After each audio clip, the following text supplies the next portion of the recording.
Like, how'd you do that? I said, well, my toe was talking shit to me, so I said, look here, little fucker, one of us has a hammer and it's not you. Ooh.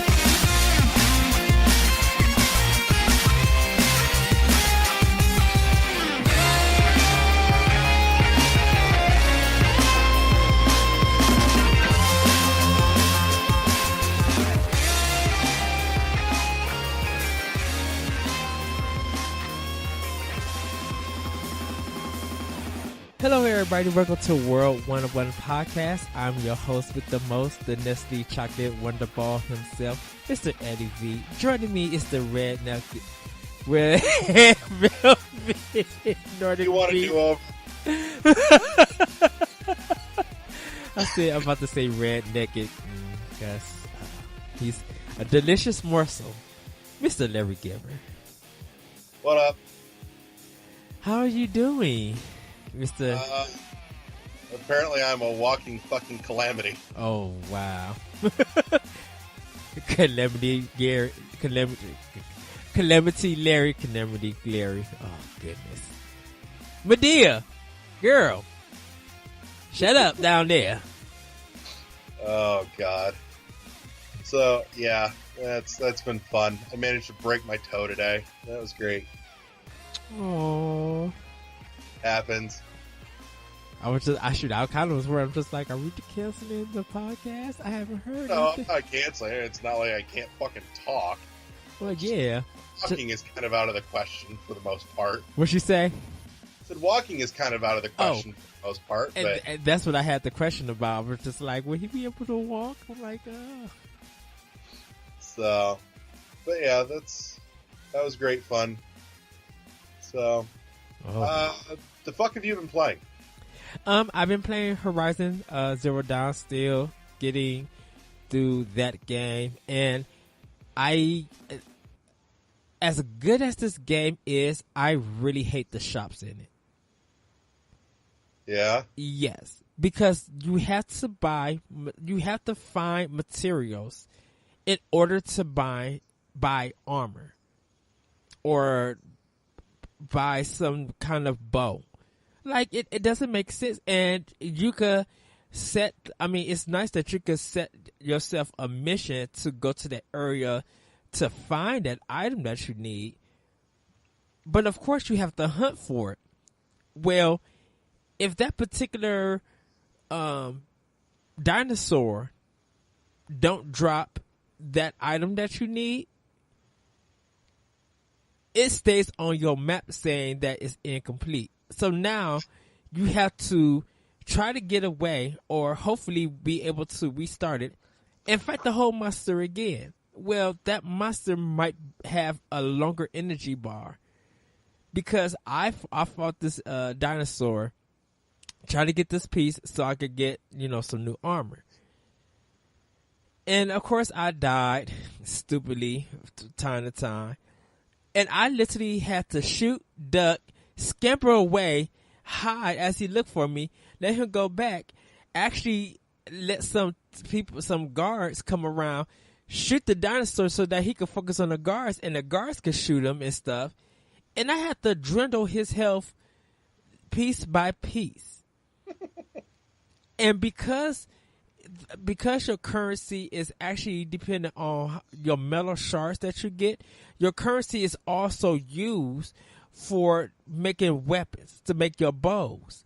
And it's just like, why can I not just have a set of bows that doesn't use my shards or doesn't use wire and stuff? Because as much as you collect stuff to make new stuff, you only are given 30 items. And the stuff that you need you can't fit it because you collected all this other junk, and you need that junk to buy clothes or buy some weapons and stuff. And it's just like, why can I not just do this as a regular RPG? You already got the clothes. What do I need to trade it for? The stuff that I'm trading for, you're not using it for anything. It sounds like they're trying to get you to focus on doing one thing at a time. But you do everything while you're trying to get to that city. So yeah, that's Horizon Zero Dawn, and not all bad, is it? Like, you're actually having some fun with it, right? I'm having fun with it. I'm enjoying.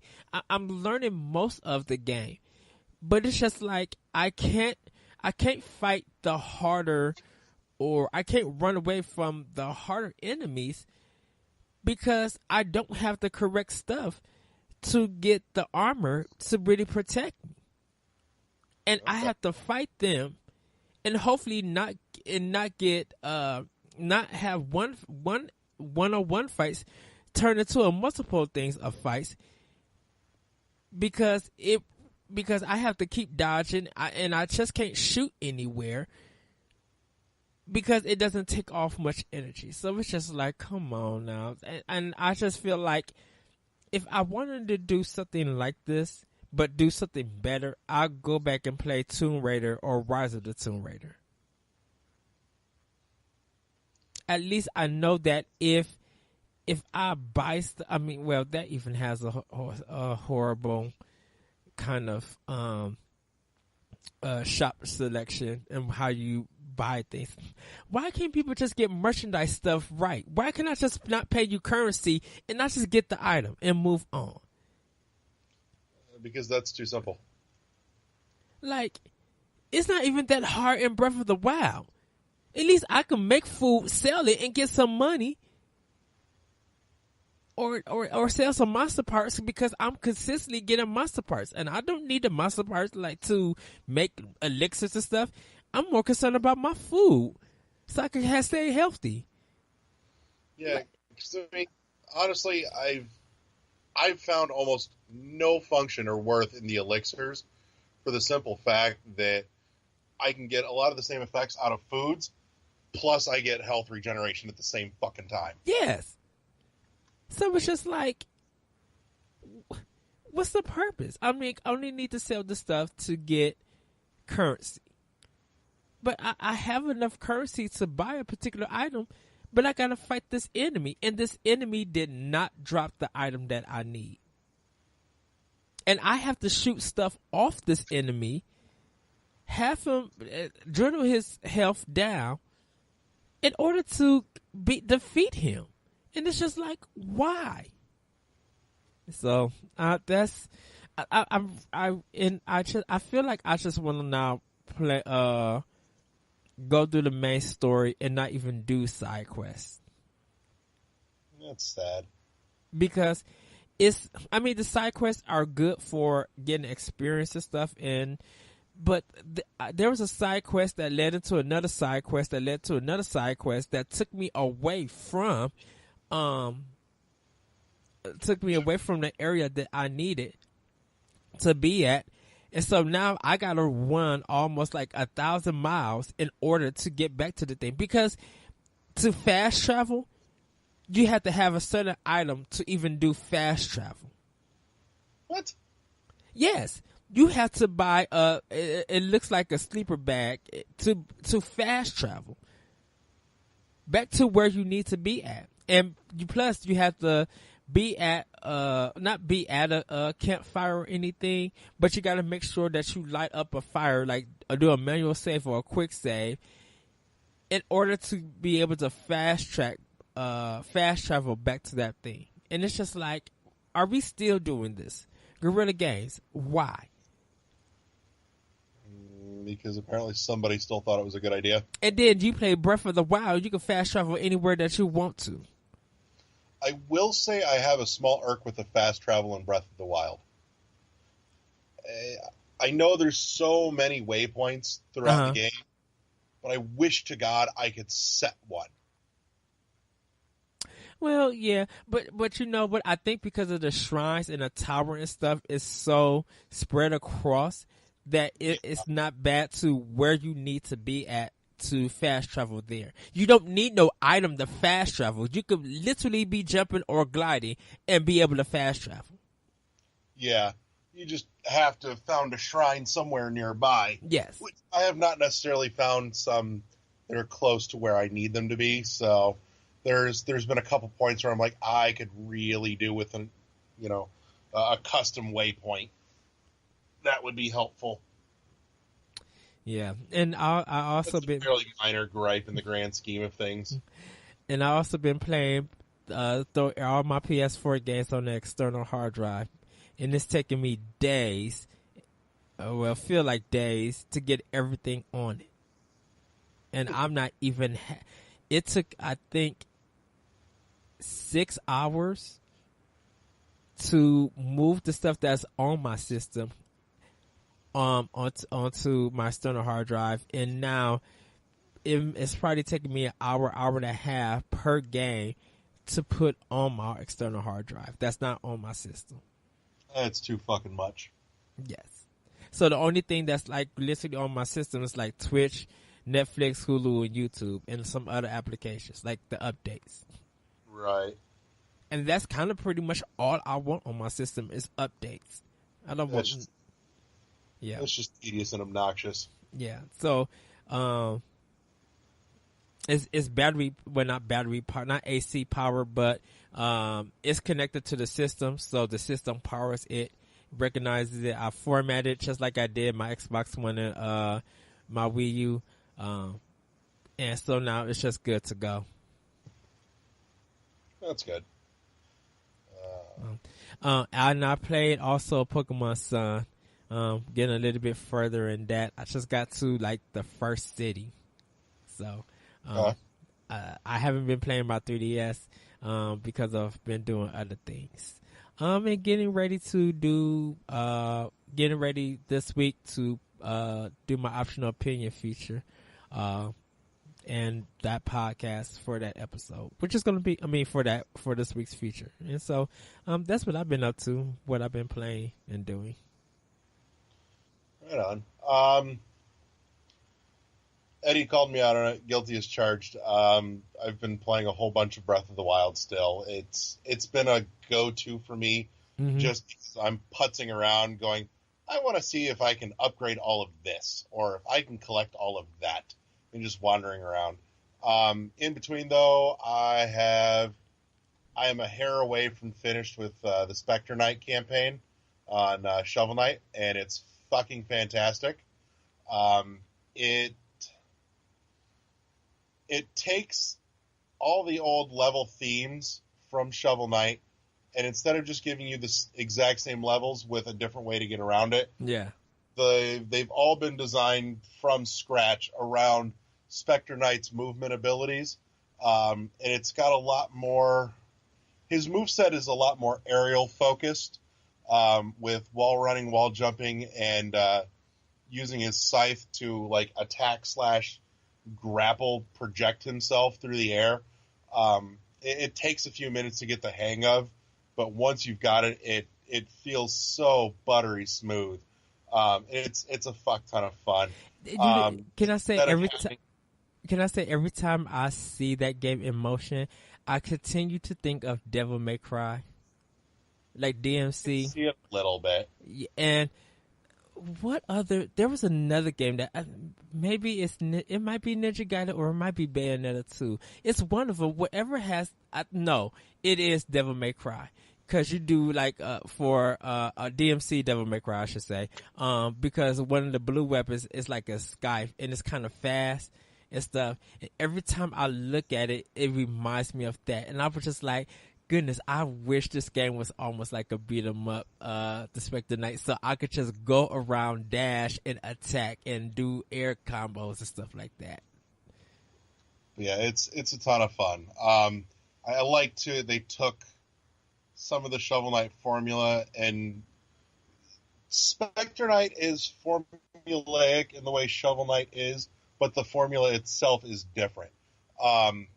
instead of having a great big like world map, kind of a la Mario 3, like Shovel Knight did, you keep coming back to the Tower of Fate as your little hub world where you can upgrade get your extra curios, which are your powers or your little trinkets that let you do shit. And unlike Shovel Knight, where you have the extra levels that are built around those items in order to get through them to get extra treasure, when you go to get that item, it forces you to use it for just a quick like 90-second stage, just so that you understand how to use it before it lets you keep it and move along. So it's a fantastic reworking of the formula. Mm-hmm. From there, I'm still dinking around with. I'm just when I need to, shut off a little bit. Fast RMX is a good way to go too. It's just pick a car, pick a track, go.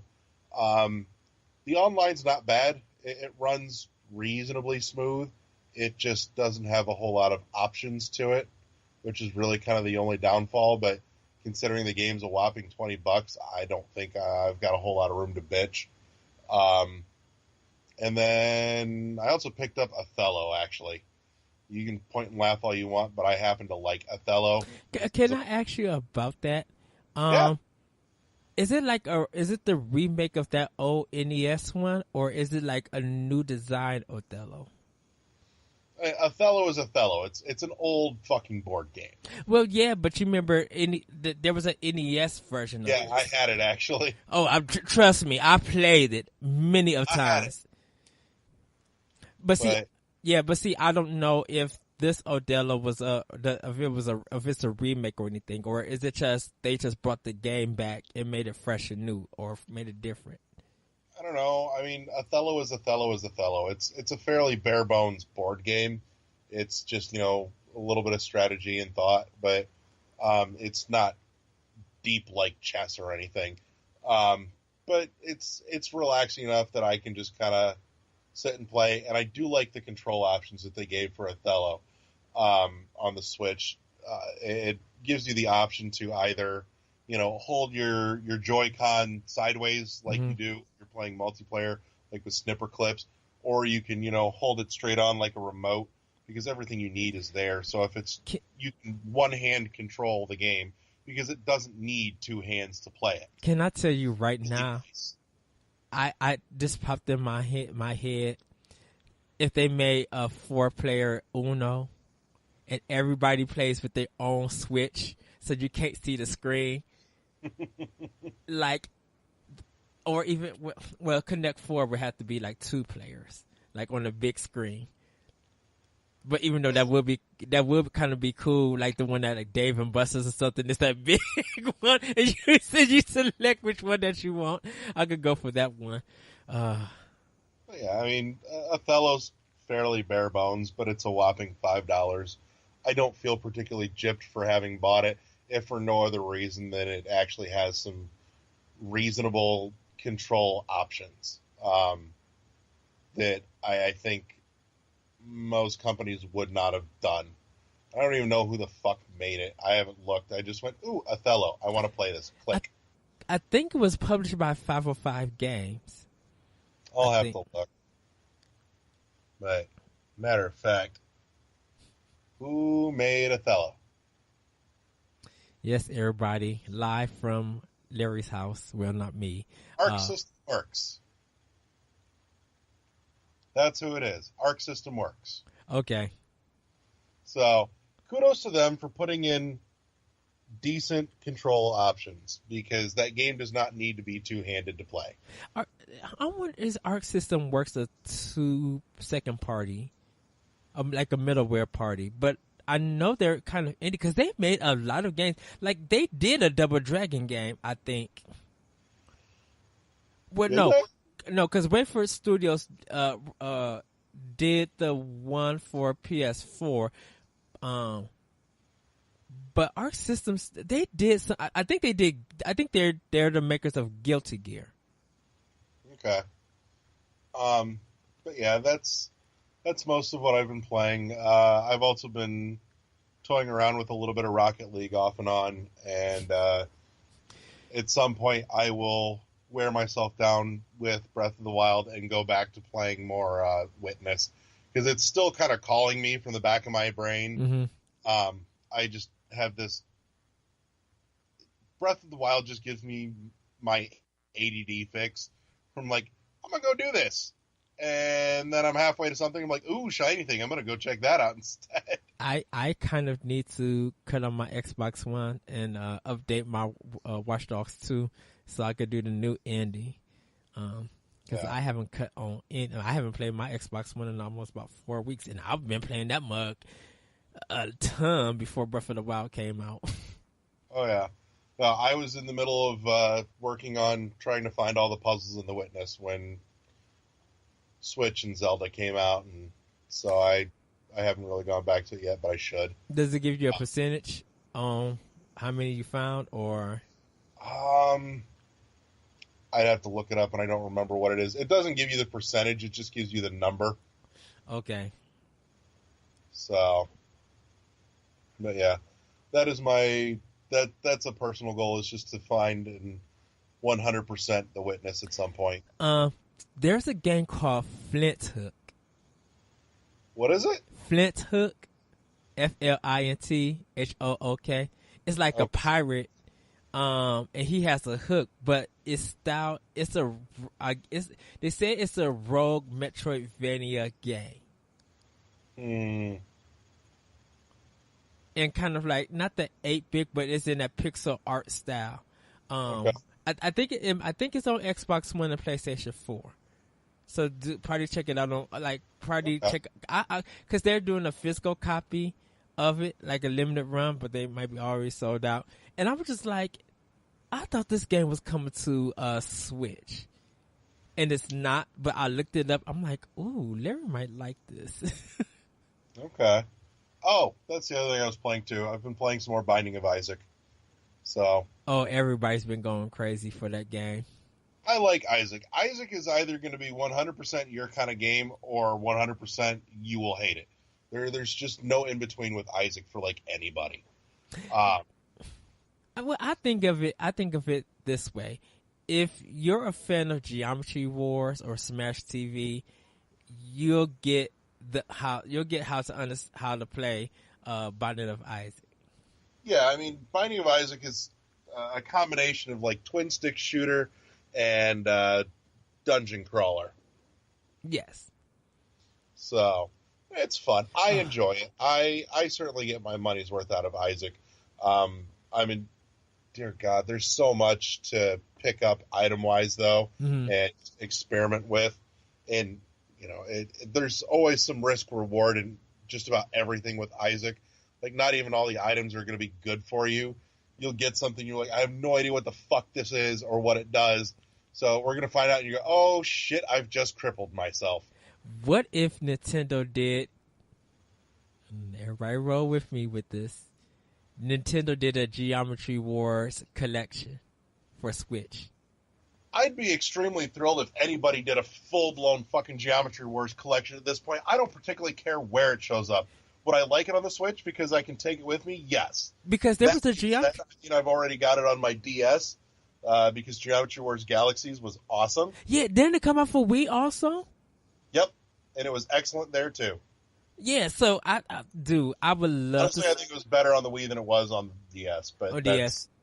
Like, I would love to see a HD collection of that. And if they want to do, because to me, like this, if you want to put it on other systems, that's fine, and charge the $10 more. If you do physical, I would pay $29.95 for a physical copy of Geometry War collection for Switch.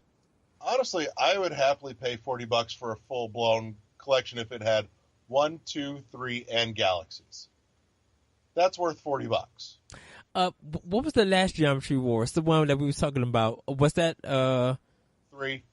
Oh, so that was 3. Okay. 3's the last one to come out. But yeah, that's what I would happily love to have a full collection of, all of them together. and you can't skip Galaxies because Galaxies had so much content, and Galaxies is the one that introduced the drones that were then further implemented in Geometry Wars 3 as well. So Galaxies had a wonderful ton of variety in its stage design as well. So 3, I think, was just an extension of a lot of what they did with Galaxies. Get on that, because it's not a Microsoft exclusive. No, that's Bizarre Studios. But that was. But Bizarre may actually be. Well, no, because we got it on the Wii and the DS. So, and I think another studio did it because. Goodness, I need to know who did. Bizarre. Let me see, because who did 3? It's all Bizarre. Who released 3? Bizarre. Oh, so then they could do it then. They could. I don't know if they have any interest in it. Why not? So, I would love to see it. I think it would be fantastic. But that's just me. Yeah, Bizarre Creations. Told you. But because I looked up Retro Evolve, Geometry Wars 3, Dimensions.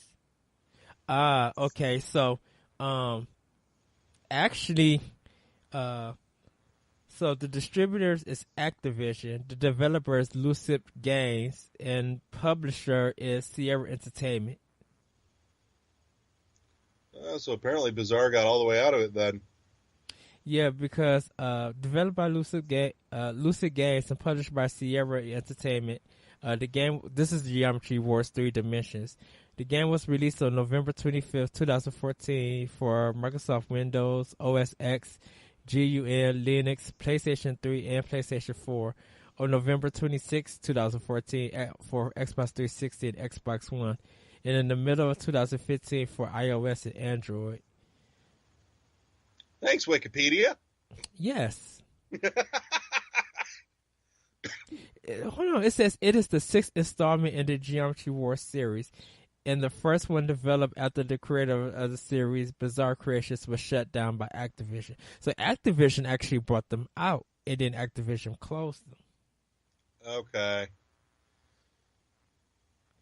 Which is weird on why they would do that. Apparently it wasn't making them the money. Oh, okay.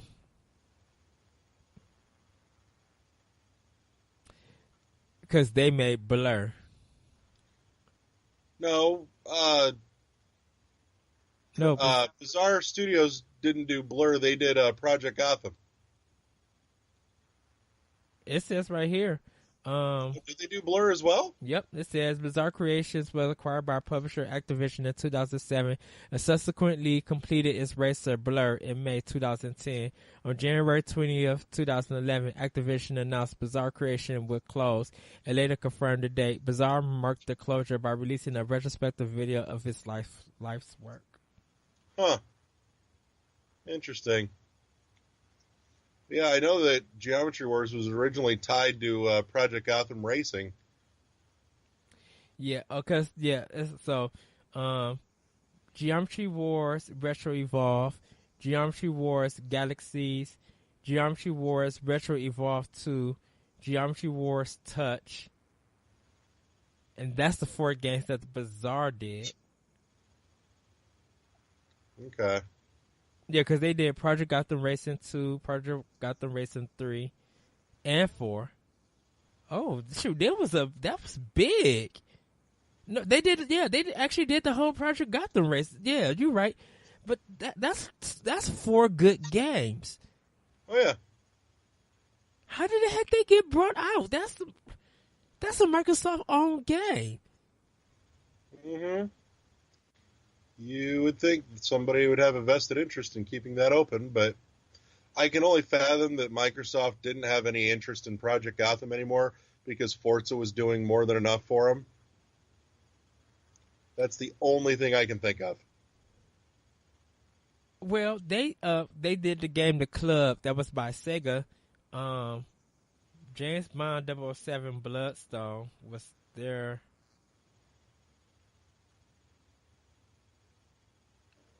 Oh yeah, that was an Activision game. So Bloodstone was their actually last one, and then that's so weird.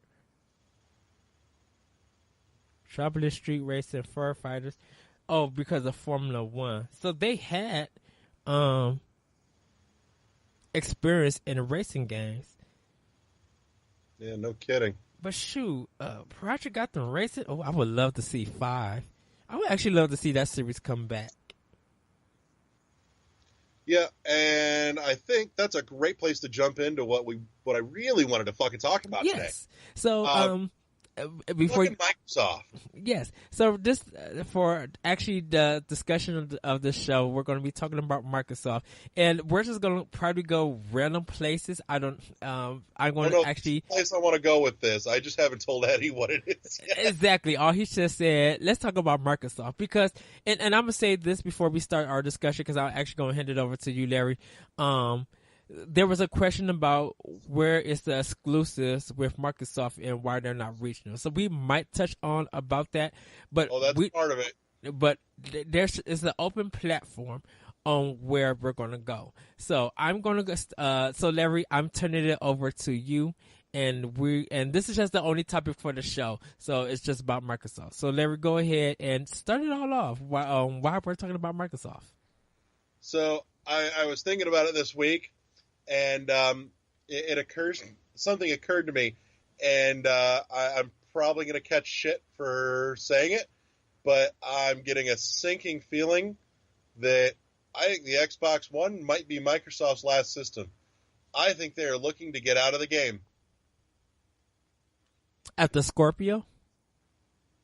Yeah, I don't think that they're going to put a whole lot into pushing Scorpio. Oh, they'll push put it out. I think they're going to manufacture some of them. I don't think they're going to fucking pump out a ton of them. But honestly, I think Microsoft is ready to be done with the Xbox brand and video games in general. Well, I'm going to disagree with that. And only reason why I'm going to disagree with that is because of what Phil... Now, are you talking about making just a new generation or what Phil Spencer said that, whatever they have, it's just better just to upgrade it? Like how Xbox One went to Slim going to Scorpio, and whatever is going to probably be after Scorpio. So they're not moving it to the next generation. After Scorpio. Huh? I don't think there's going to be anything after Scorpio. You think Scorpio's going to be like 7 to 10 years? I think Microsoft is going to throw in the fucking towel. They're halfway there already. If you look at what's happened with them with the last, say, year or so, all the signs are fucking pointing to we give up, we quit, we're done. Because if you notice what's been happening, they've been canceling exclusives left and fucking right. And I can actually answer that when you're done. They put the kibosh on Scalebound. They've canceled the announced sequel to Phantom Dust, and then later on they said, okay, so no sequel, but we're going to give you a remaster of like an HD upgrade of the original from the original Xbox, and then they said you'll have it before E3 this year, and there's been exactly no fucking word on that, and we are months away, like not far, like 3 months. And I can answer a little bit for that too. And there's been a handful of others that have just kind of gone away. Not to mention, some of their other exclusives are not getting proper care and attention, like you and I were talking about a little bit ago. Fucking Recore. They announced a definitive edition for a game that they didn't fucking finish in the first place. Yes. All of us that have Recore, we have a whole section of this game that we can't fucking play because they didn't give us the last fucking character. And so it's the content is there essentially on the disc, save for possibly the character that didn't get finished, but the actual level is there to be played, and we can't fucking play it because we can't get to it because they left out a fucking character. And now they have the audacity to say we're going to come out with a definitive edition instead. and then maybe we'll get the character that we should have had in the in the release version that we all bought. This is absurd. Microsoft is seriously flushing all their goodwill down the crapper. On top of that, we're looking at the fact that other big games that we're excited about, not even like big AAA, but just ones that everyone was pumped for, like Cuphead, have just seen delay after delay, and we're all sitting here scratching our heads going, is it coming? Do we care anymore? Yes, we do. I mean, when it shows up, I'll buy it and I'll play it and I'll probably enjoy it, but they've run out the hype train on this shit, and I seriously think they've lost their zest or any interest for being involved in the games industry. They might keep shit around for like games for Windows because they don't have to design hardware for it anymore, but it feels like it's hanging on by a thread. On top of that, the Microsoft's space for E3 is looking kind of measly compared to Sony and Nintendo. Nintendo's fucking ready to come out swinging. They just, Reggie just put out a statement. It's like, we got big shit for E3 this year. Brace yourselves. Microsoft's like, meh. There's a show this year. I can explain. Probably go there. I can explain that too. So, let me explain about the cancellation of Scalebound. If you have not watched the Achievement Unlocked on IGN, Phil Spencer was talking about how him and Platinum, Microsoft and Platinum, they were just going in two separate directions, and it just didn't work out. So it was a business decision. There's probably more to that. But that's happened. You just have to watch it to get more of an understanding. I'm sure there's more to that. I know Phil Spencer mentioned on his Twitter, I think last week or a couple of days ago, that Microsoft is gearing their exclusives for Scorpio. So that's why there haven't been many announced games and exclusives for One and Slim at this time, because Microsoft is kind of building up their portfolio so that when Scorpio comes out, it will have some games, some hot titles to go along with that. So once Scorpio drops, whatever they name it, you could definitely watch during E3. Everything is going to be running off of Scorpio, and they're going to be be like, play it first on Scorpio or get the best experience on Scorpio. They're going to be marketing Scorpio throughout E3. So I don't know how their show floor is going to look or anything, but I just feel like right now they don't want to get out the games market because Microsoft definitely makes too much money and is still popular with their Xbox brand. That's what they're kind of known for. With the Windows brand, it depends on personal taste, because you have Linux, Firefox, Internet Explorer. Still, there are some people who still use it. You have iOS with Apple players and stuff. You still have Steam, and you just have different things for your computer on how you want to play games. There's tons of stuff for the PC, but Yes. most not Microsoft. Yes, but Microsoft I think has their own platform on PC, and that's one thing. But I think offering that you could play, if you buy a game digitally on Xbox One from Microsoft, that you could play on either. Kind of like Netflix. You just have that option. Don't know pretty much about Steam, but you could do the same thing. Like if you switch it from computer to computer. But with Microsoft, it's just like, whatever you're playing on your Xbox One, and you stop it at that point, and you're on a trip or something, you have an internet access, you can play it, pick it up by playing through Windows.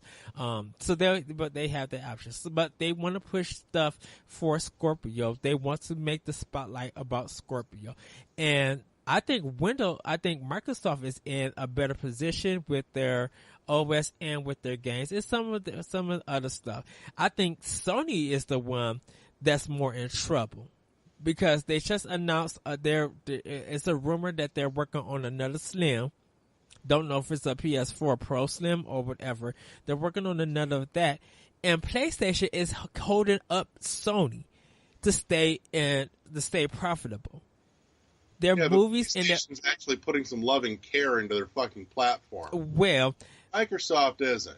Well, Sony is tricky, and yes, Microsoft is though, because when it comes to the numbers games, where the numbers are good, everybody wants to brag. Nintendo, Sony, Microsoft, whatever third party, they want to brag. Let's put it out there. They want to brag, but when the numbers are not there, they have to come up with some marketing speed to divert the attention that, yeah, it did good, but, numbers are not too important to us and all of this stuff. And it's just like, numbers are good for you when you start talking about them. But when the numbers are bad, you want to just move away from it instead of continuing marketing and try to get into the hands of people. With Cuphead, I would say this. It's going to be a surprise. It's going to be a surprise release for E3, or they need to have a demo out for E3. They need to have it fucking finished already. I think they're fine tuning it. I think they finally got everything that they want. They're fine tuning it because I think it has to come out in August. It has to. They have no choice. They cannot hold Cuphead till the holiday season. There literally is no way because it's going to get obliterated from Nintendo. Nintendo's going to obliterate all of this. Well, and Microsoft has just not put anything out lately to get excited about, just in terms of announcements. What's on the slate? Right, they want everything for Scorpio. So Microsoft right now, I think they're in their E3 phase where they're trying to get the marketing right, trying to get what they want to say and deliver right. They want to make sure that the clips and the gameplay and stuff there is right. They want to get everything right. And of course, they're going to be like, if you're watching this on a 4K TV, you'll get the idea of it. But because most of us, or still some of us still are having 1080p, we won't really see the difference. I don't buy it. I think they want out. I think think Microsoft that they essentially committed to Scorpio, and that it's going to come out, and they're going to make it. Because like they've said, anything that comes out that Scorpio can play, your regular Xbox One can play, in the Slim.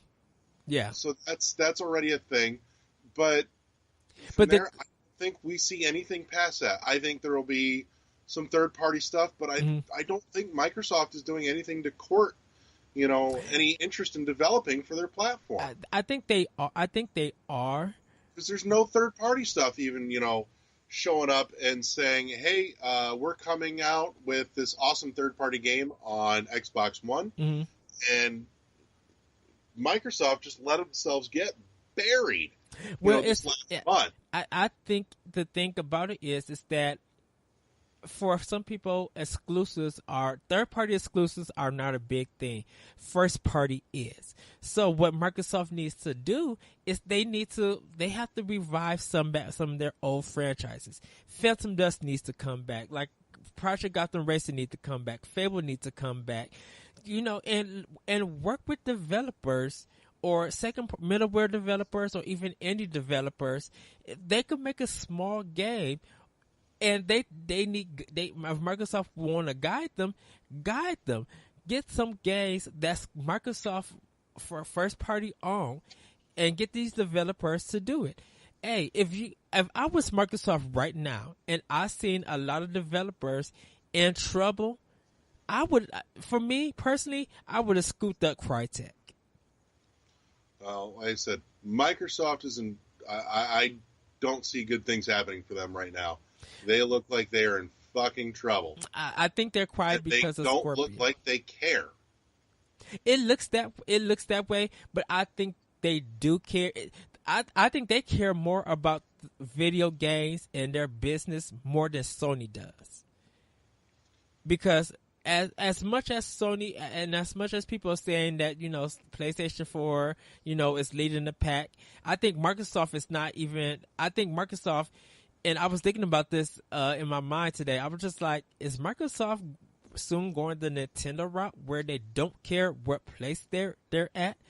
Because if I don't think Microsoft can afford to do that. You know,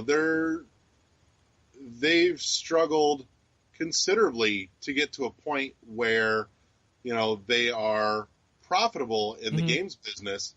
You know, Nintendo, however, has been sitting on just mountains of fucking cash so they can essentially fuck off and it won't break them. Shoot, Not they that they said necessarily want to, but they have that option. They've got some safety net. and Microsoft, I don't think, has that. and this is the thing. Like I said earlier, well, definitely Sony. Sony cannot fail because if one part of your business division is holding up half of your whole company, that's a problem. Yeah, but Sony at least acts like they know that.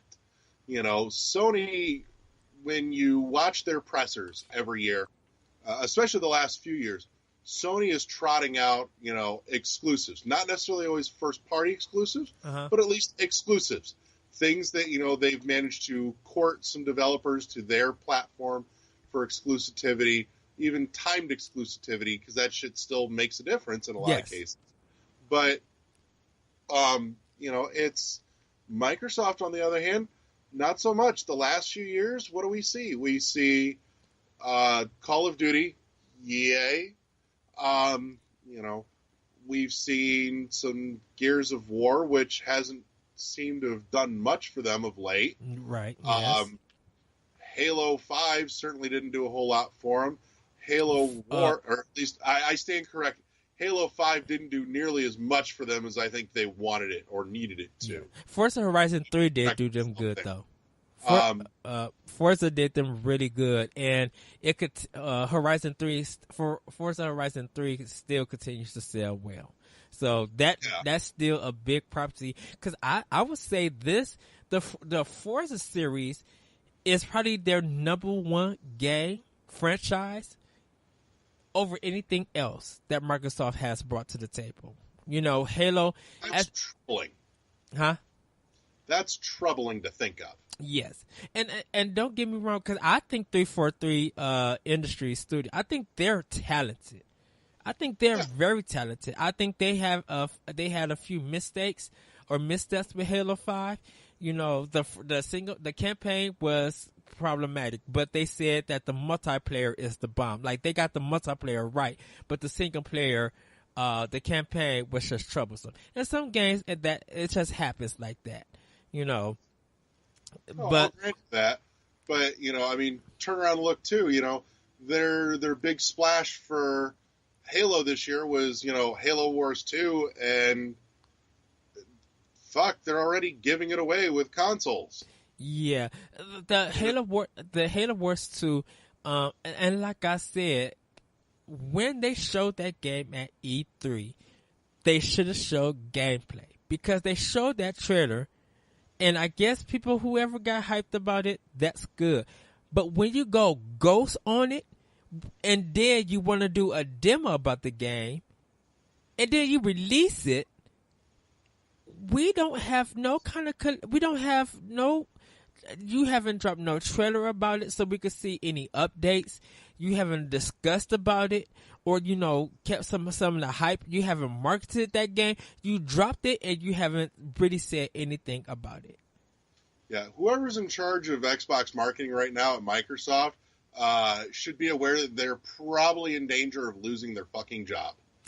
And that happens a lot. Like, they keep marketing like the clips and stuff, but you need to market Gears of War. You need to market Halo. You need to market Forza. You need to do all this weird. You need to market these games so that people could get it. Look, study Nintendo. Just study Nintendo. Look what they did to Yoshi's Woolly World for 3DS. They did these little mini things that made you laugh. And regardless of if it's sold or not, guess what? Even when the game is out, they're marketing. Yeah, I mean, at least they're doing something to try and, push the conversation towards their game. Right. Microsoft just seems to have taken the piss and gone, fuck it, we don't care. Here you go. It's out. It didn't move. And Sony does that too.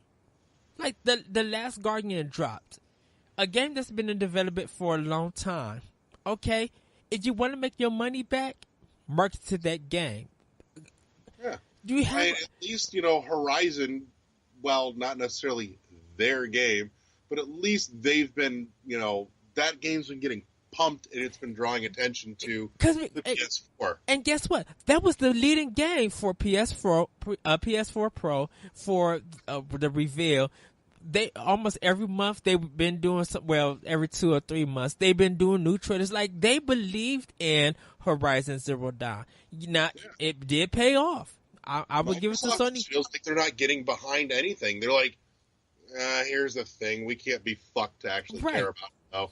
But Microsoft has to, because I understand your viewpoint on why they feel like they're giving up, because it feels like they don't care. So, get the people who make these games, get them on podcasts, get them out marketing and stuff. You have IGN, you have Destructoid, you have GameSpot, Polygon. Like, you have these big video game sites that you could get people out, do some Skyping and talk about it. To me personally, I love that Damon Baker and Bill Trinen go on Nintendo voice chat and talk some of the games and experience and stuff. It's good that they get in touch with indie developers and talk about their game. I like when they do that, because when you get people out to help you market to your game, people are going to be interested, And that's the only way that we're going to know more about your game. Yes, there's some things that you can't reveal or you can't say. That's completely fine. We all know it. But you have to get out there and talk about it. Phil Spencer, as much as I love him, and I do love him. I actually love him and I respect him. Every time he comes on, he talks about stuff. I get a new respect for him. And I love that about him.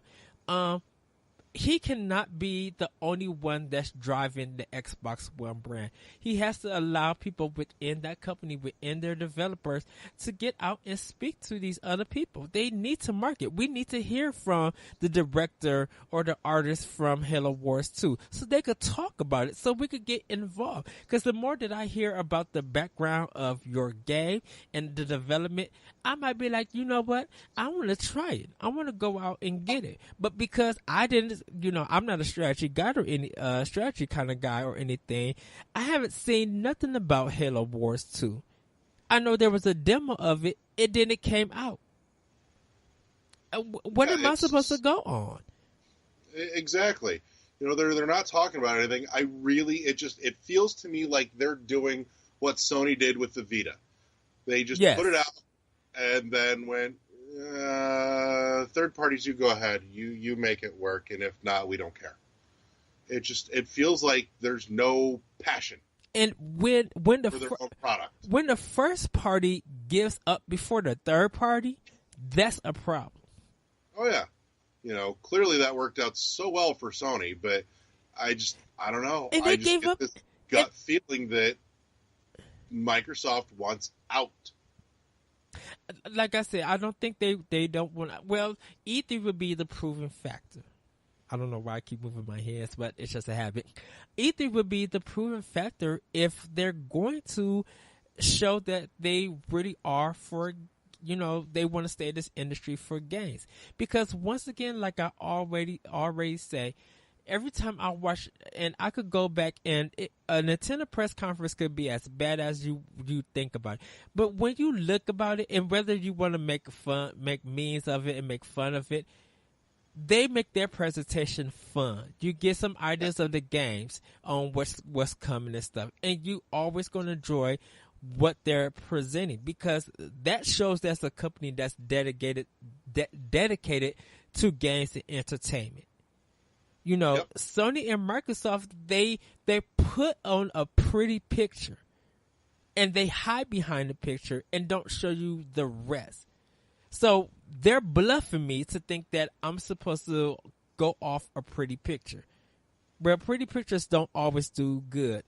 The Order 1886 is a prime example. I still can't believe you wasted the time on that. Yes. I will talk about that at the end of the show. But Microsoft, I can understand why people feel like they're giving up. I think they're just getting ready for Scorpio. But they have to market these games. Yeah, well, I don't care if you're getting ready for Scorpio. That doesn't mean you quit doing anything in the fucking meantime. Right. Because your install base is feeling kind of neglected. And I think, yeah, because I know with Mass Effect Andromeda, they're marketing it big on Xbox One. So I think a lot of EA games are being expressed more on Xbox One because of EA access over Sony. I think once Sony said they don't want EA access on it, I think EA decided to be like, well, we'll go with Microsoft because they have been good to us over the past years. And most of our titles do sell well on their system over PS4.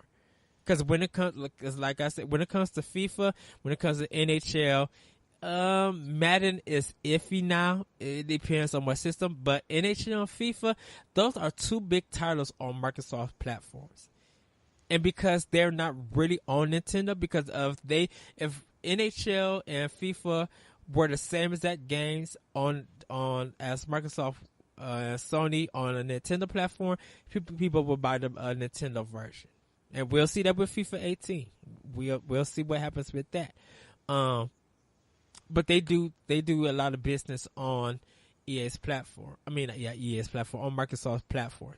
So when Scorpio comes out, probably when we see, hopefully, even if we see EA's presentation, hopefully they'll probably be showing a lot of Scorpio, a lot of their games running on Scorpio, because if Microsoft is paying big for exclusive first, time exclusive, or any big kind of reveal and stuff, they're going to be like, don't put it on Sony, don't put it on PS4 Pro. We guys could give you a better system. Run it off of Scorpio. I don't know. I've got my hesitations, and like I said, I don't have anything concrete to point to it more than it is a gut feeling. It feels like the Vita all over again, which is a shame because, you have a nice piece of hardware. Yes. And no support or love. And so, I don't know, but we'll see. I think this year's E3 will be extremely telling for them. They've got to pull something out. Well, I'm going to just say this because I was thinking about this one too. Switch players, Nintendo players, in fact, the whole video game industry, if they don't announce their game for Switch, they're missing out on a whole bunch of money. I'm going to tell you that right now, because people going to want to play your game on the go. And if they can't play the game on the go, all you doing is making a rehash of a game that's going to get traded in. It's going to look pretty and it's going to have its moments at that time being. But if people were just like, this would work so good on the Switch and this is what I need to play it on. Because you're going to probably see a whole bunch of people at E3 with Switches. Mine will be there. And people playing it. Exactly. I will happily take mine with me. And so if these companies want to miss out on money because they think that, well, the Switch won't be able to handle it. Okay, you're missing out on some money. You'll get sales, and PS4 might be the leading system, but you won't get no sales like something that like on a Nintendo Switch would do. I agree. Like you said, it's just I do think again this is going to be a big telling year, more so than previous, for the future of a few companies, namely, like I said, Microsoft, because they've got a lot tied up. I think they've got a lot tied up in the results of this year's E3, and the perception coming out of it. as well as Nintendo, because I think it's going to be a big deal as to what they bring to the show this year, not just their own first party stuff, which there are certain things that at this point they have to bring or there will be fucking riots in the street, but what kind of third party stuff they bring with them as well. I think it's going to... That's a big deal at this point. And I still stand by this. They need that if Japan supports Nintendo Switch over America, Japan is going to be back in the forefront of making video games, of making money. Because the thing about it is, I don't really know what Sony is doing. Yes, they're going to have the Crash Bandicoot remaster. Yes, they're going to have God of War and whatever that biker zombie game is. That's 3. And Call of Duty, probably exclusive, and Death Stranding. Those are 5 things. That's completely fine. That might be the leading stuff for PlayStation for E3, and they might have some indie stuff. It's a solid lineup. Yeah, it's a solid lineup. But if they mention if they mention the second Densetsu collection coming to America, bam, that's a big sale. If they mention Smash coming, whether it's a re-release of it with more stuff, or they announce a new Smash, which I think a new Smash will probably get announced maybe a year or 2 ahead. That's fine. Pikmin 3 might say. But if they mention, hopefully Metroid, they get mentioned. But if they mention Phantasy Star, if Nintendo goes to Sega and Atlas and was just like, we will fund you guys for you to make us Phantasy Star 4? Phantasy Star 5, I think. One of the two. That, yeah. Fantasy Star 5. Even if they just brought me back like PSO 1 and 2 from the game, I would be super pumped. Oh, it's sold. Because if people could be like, I could play Fantasy Star Online 1 and 2 on the go, or local with my friends while I'm at conventions and stuff with no connection and everything runs great. Oh, people would, and if I could still pay $15 a month, I'm good to go. I am literally good to go. Don't you know that game would sell? Sign me up for my hunter's license right now. I am so ready for some PSO. If you don't preach right now, I'm pointing at Larry right now. If you don't preach right now. Shout out to Lance, because I know he will cream himself if there's a Phantasy Star Online announcement at E3 this year. Oh, they'll become everywhere at E3. So, but yeah, that's a thing that needs to happen. I don't know. Because I think that it will be a big year this year for Sony and for Nintendo, and I think Microsoft is going to feel painfully underwhelming. Well, they are leading E3. Well, is it EA Sunday also, or just Microsoft Sunday first? I've got to check. I think it's Microsoft. I think it's Microsoft first. I think EA and Ubisoft is Monday. EA, Ubisoft, and Sony is Monday, and Nintendo is Tuesday. That's good, because I'm taking those days off. I'm taking vacation for E3. And like I said, our very own Larry Giver will be at E3 covering, so hopefully we have blogs and shows, thoughts, and everything, because I want to watch a conference with everybody. Hopefully I can, but everybody, I'm gonna have my snacks, something to drink, and I'm going to be watching Microsoft press conference. Because it's going to be telling on if I think this is flat out a make or break year for them.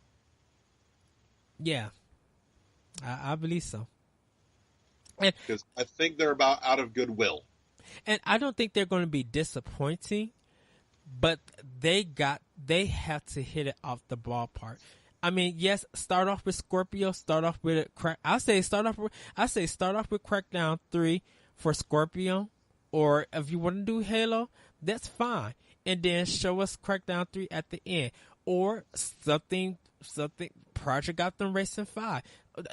Do something that's going to knock our socks off. Because I don't care about Red Dead Redemption being on the system. I don't care about Grand Theft Auto 6 being on the system. I don't care from any of those reveals or anything. And those two are not... I don't think those two will drive your system, because those two are just as associated with PlayStation as they are Xbox. And I think because of the design of Breath of the Wild, I think that game's going to be mentioned and just be like, okay, even though this game looks and plays good, it doesn't feel at top quality, or it doesn't feel as addictive as Breath of the Wild. Yeah, they definitely set the bar, if you will, for open world for the next couple of years, I think. Yes.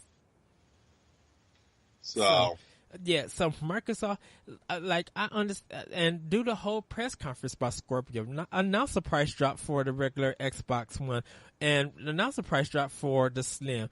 Because we've been I got like a Halo 2 Xbox One Slim, that just came in, and there was another special edition Slims. Do some colored Slims. Get that out the game. For God's sakes. Yes. They have got to knock it off the park, because guess what? For us, we're not really going to care about EA and Ubisoft, because they're going to mention the same stuff that's been regurgitated, and we're going to be like, oh, okay, yeah, that's expected. Some Tom Clancy game that you want to show, whatever, yeah, and Just Dance, and let's move on. Oh, Assassin's Creed, yay, it's back. No.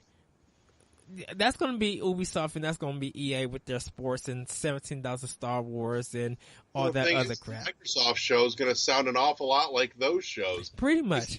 They're going to trot out the same fucking shit that, Ubisoft and EA trotted out. They're just going to go, get it on Xbox One. Yes. But I can get it anywhere. Why? And I'll be cool if Nintendo does a 1 hour Nintendo Direct. If they want to do the live show like they did last year, I'm cool with that. If they want to show off, because I feel like they have to show off a little bit. Tease us with that expansion for the winter, Nintendo. You have to tease us. Make our mouths water. Because I feel like they will. Yeah, because I was just like, just do a little bit of something. Because what if they be like, we're so surprised at when people complain about, well, why is it only $20 and this after playing Breath of the Wild, now everybody wants the DLC. Once again, Nintendo proved that, yes, our DLC might cost as much. We might not show you anything, but when you play the game, you'll understand why it's that. I would love for them to drop another, if it's another story, I would love to see them be like, hey, here's another tower with another island that you don't know about. Right. I think for the most part, Nintendo has shown that when they do DLC, they do it correctly. They just don't do it frequently. Because, their repertoire of DLC is not huge, but it's competent. What they put out for Smash Brothers was a solid set of DLC, packed in a rational fashion, reasonably priced. The Mario Kart 8 DLC was a fucking joy to play. You don't feel like you bought an incomplete game and then you're just paying for the fucking rest of it. Yes. Microsoft fucking record. But, and so I trust them when they say we're doing DLC. I trust that they've got something intelligent in mind and that I won't be pissed off about it. But yeah, that's about as far as I've thought anything out, and actually farther than I thought anything out on the Microsoft topic. The only other real big news thing I think that's hit is that GameStop announced that they're closing at least 150 stores in the next couple of months. And at this point, I'm going, not shocked, because every time I walk into a fucking GameStop, there are fewer games and more pieces of knick-knack what the fuck taking up space, and that's not why I go to GameStop. I go there because I wanted to find a fucking game. And if you carry less and less of them, then I have less and less reason to walk into your store. That being said, in addition, your used prices suck. Your trade-ins are atrocious. Every mom and pop shop ever has beaten you at the game. I will hands down go to a mom and pop shop any day of the week over trudging into a fucking GameStop for anything other than a brand new game. GameStop, you had it coming. I'll still go in there and get a used game on a good sale, good deal. That's how I got the order 1886. There's no such thing as a good sale or a good deal at GameStop. It doesn't exist. Well, for me, it is for the games that I want and stuff. I stand corrected. They had one. They had the BioShock collection for $30 new. That was reasonable. Even though Toys R Us had it for $20. I don't think you had it for $20 at that exact moment. No, I think a couple months we did. Yeah. Either way, it wasn't terrible. Well, I already own all three games, and and more about that on another occasion.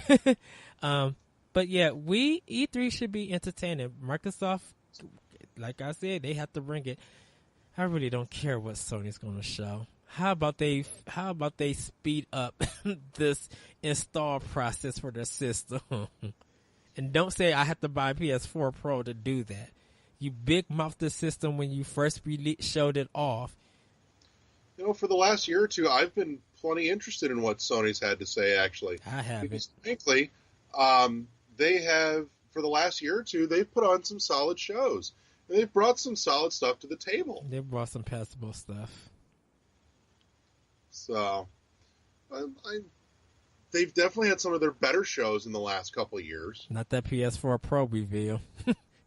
No, that was fucking terrible. That wasn't an E3 show either. That was a separate pile of... That's a shame. The Switch reveal outdid the PS4 Pro. Heck, people was even... It doesn't surprise me either, though. Look, people was mad. You might have been mad at the Animal Crossing reveal, like Direct, but that still got watched over the PS4 Pro reveal. So... But yeah, that's all the thoughts I have for today. I'm out of brain power. And everybody, that would be our show then. Larry, go ahead and plug. What would you like to plug? We're on iTunes, Shout Engine. My brain went dead for a minute. The Facebook page, the forums. Yeah. I got a couple days off coming up because I'm getting needles stuck in my spine, so I'm probably going to get some fucking writing done that needs to be done. So keep an eye on the Facebook page. There will be some new stuff going up. There's also a sweet deal on a copy of The Witness for the PC. I'll get that posted up tomorrow, too, after I finish getting stuck with needles. So actually today, when you guys hear this episode Monday, that information will be up. Yep. Yes. You can follow World 11 Podcast on Twitter at World1_1 Podcast. You can email the show at World11Podcast@gmail.com. WORLD11 Podcast@gmail.com. You can hear my other podcast, my main podcast, Optional Opinion, on the Anomalous Radio Network.podbean.com. iTunes, Google Play, SoundCloud is where it's first uploaded, so you guys can check out SoundCloud for Optional Opinion. Also, this week I am doing my Optional Opinion feature, and it's about iconic characters that define the video game industry. And you might think it's like certain characters, but actually it's different. You'll be surprised on why they play a role in this industry. There's one character, of course, that's going to actually define pretty much everything. Everybody can actually probably guess it, but that's beyond Friday's This Evil. defining character was Kevin Butler. Oh no! That mess.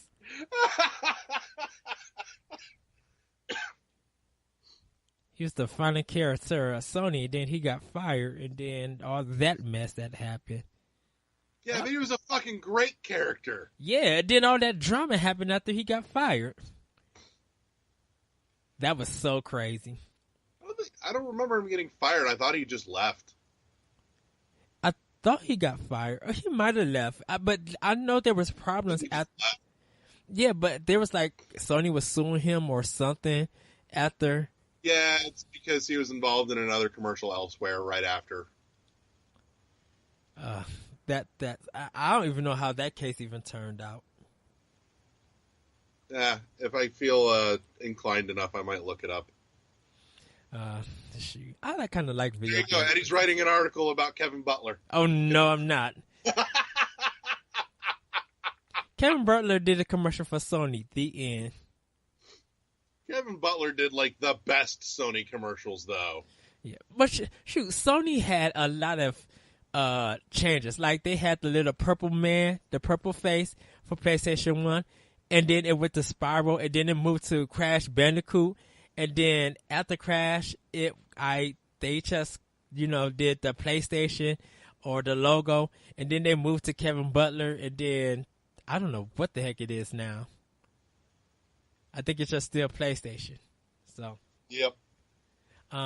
Yeah, but you guys can check out that my optional opinion blogs for that feature will be on IGN.com. Check under anime, ENIME. Also check out my series, The Moment at SkirmishFrogs.com. I will be posting a new one soon. I have a review of The Order 1886. Go to World 11 Podcast Forum, which I'll probably have to talk to Larry about this because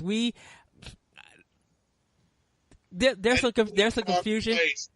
That was supposed to go on the page, not the forum. There's confusion right there, and I'll yeah. Don't worry, I will beat and flog Eddie for his errors later. I'll probably be turned on by it, so don't worry about it. And look, we're a train wreck of professionalism. We can't help it. Yeah, but you can read on the forum page, na boo boo, my thoughts and my rating. Did you read it, Larry, or did you look at the value that I put for it? I did. Was you just like, ooh, dang? So you can check that out on our World 11 Podcast Forum. But with that, everybody, we will see you later. Oh, also, you can follow me on Twitter at ThatRetroCode. And yeah, check me out on World 11 Podcast Forum, where I would like to talk more to you guys, hear what your thoughts are about Microsoft. Let us know what you guys been playing, or what we should be checking out, or how you think of our reviews. Give us some feedback. We would really appreciate it from you guys. Thank you to all our listeners, all the likes that you give us, our subscribers and everything. You guys are wonderful. You guys are awesome. So have a great week. Have a great weekend. Have a great day. Great night. Whatever. Spend time with family and friends. Enjoy the gaming. And I hope you guys enjoyed this discussion. And with that, everybody, we are out. Bye.